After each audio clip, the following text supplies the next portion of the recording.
Hi hello everyone, मी Chaitu's life रेसिपीमध्ये तुमच्या सर्वांचं मनपूर्वक स्वागत करते। आज मी तुमच्यासाठी खूप छान अशी रेसिपी घेऊन आलेली आहे। ती रेसिपी म्हणजे बिना पीठ आंबवता झटपट बनवा तांदळाचा कुरकुरीत उत्तप्पा। ही खूप सोपी रेसिपी आहे, झटपट होणारी आहे आणि पीठ आंबवायची काहीच गरज लागत नाही यामध्ये आणि फक्त 5 मिनिटात आपला हॉटेल स्टाईल उत्तप्पा तयार होतो, एकदम मऊ लुसलुशीत आणि कुरकुरीत असा। तुम्हाला दिसत असेल बघा इथे। चला तर मग आजच्या रेसिपीला सुरुवात करूया।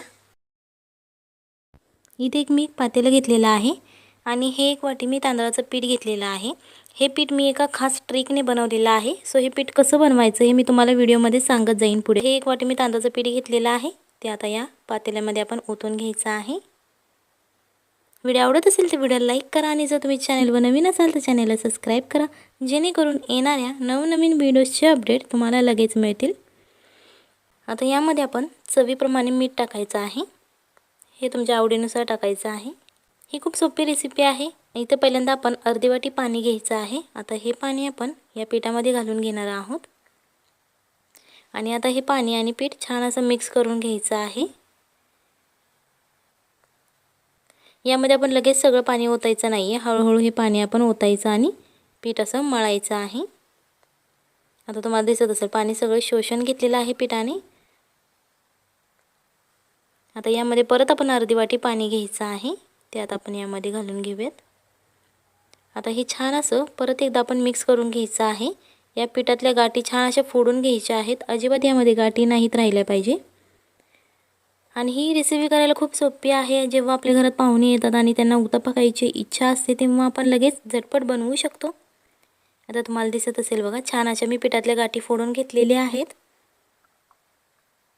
आणि हे पीठ बनवायची सुद्धा पद्धत खूप सोपी आहे, झटपट होणारी आहे। आता हे सगळ्या गाठी आपल्या फोडून झालेल्या आहेत। आता यामध्ये आपण बारीक चिरलेला कांदा घ्यायचा आहे। जर तुम्हाला जाडसर चिरलेला आवडत असेल तर तुम्ही जाडसर चिरलेला घेतला तरीही चालेल।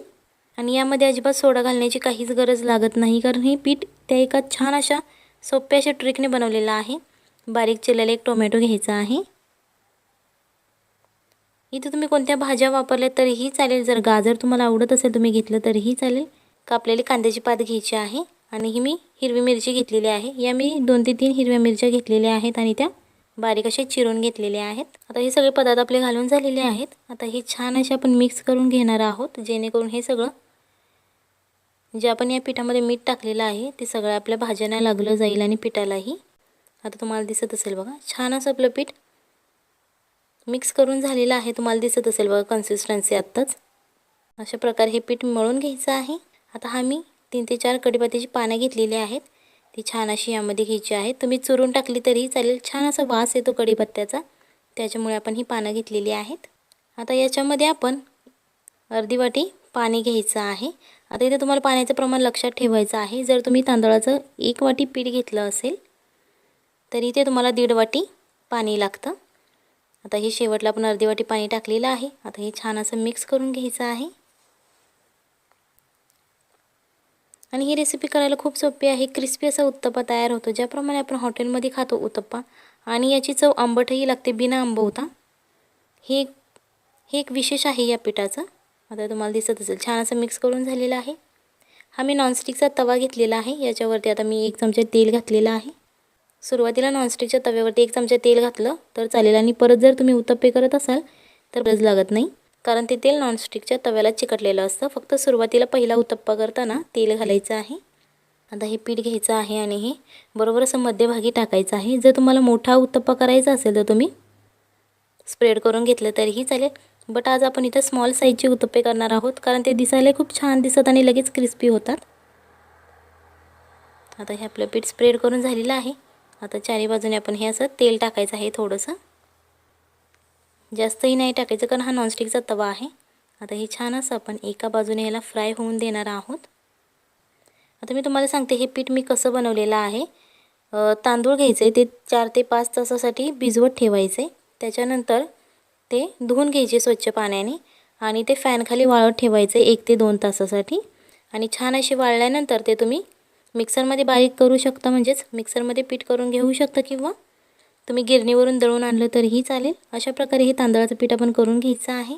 तसं एका बाजूने छान असं फ्राय झालेलं आहे। आता तो आपण पलटी करून घेतलेला आहे आता आपण दुसऱ्या बाजूने याचा क्रिस्पी होईपर्यंत फ्राय करून घ्यायचा आहे. झटपट होणारी उत्तप्पे आहेत हे. आकारही छोटा आहे आणि लगेच ते भाजले जातात. त्याच्यामुळे अशा प्रकारचे तुम्ही उत्तप्पे तुमच्या घरी करू शकता. मुलांना तुमच्या टिफिनमध्ये सुद्धा देऊ शकता. तुम्हाला दिसत असेल बघा, दुसऱ्या बाजूने छान असा आपला क्रिस्पी फ्राय करून झालेला आहे. अशा प्रकारे आपण सगळे उत्तप्पे तयार करून घेणार आहोत. आता तुम्हाला दिसत असेल बघा, इथे मी 3 उत्तप्पे करून घेतलेले आहेत. खूप छान असे मऊ झालेले आहेत आणि एकदम हॉटेलसारखी त्याला जाळी सुद्धा सुटलेली आहे बिना पीठ आंबवता. सो ही रेसिपी नक्की घरी ट्राय करा आणि आपल्या फॅमिलीला खाऊ घाला आणि तुम्हीही खा आणि मग मला कमेंटमध्ये सांगा कशी झाली ती. कारण खूप छान असे मऊसुद्धा झालेले आहेत आणि क्रिस्पी अशी झालेली आहे. ही रेसिपी नक्की घरी ट्राय करा, आपल्या फॅमिलीला खाऊ घाला आणि मग मला कमेंटमध्ये सांगा कशी झाली होती. मग भेटूयात पुढच्या रेसिपीमध्ये. तोपर्यंत बाय बाय, टाटा.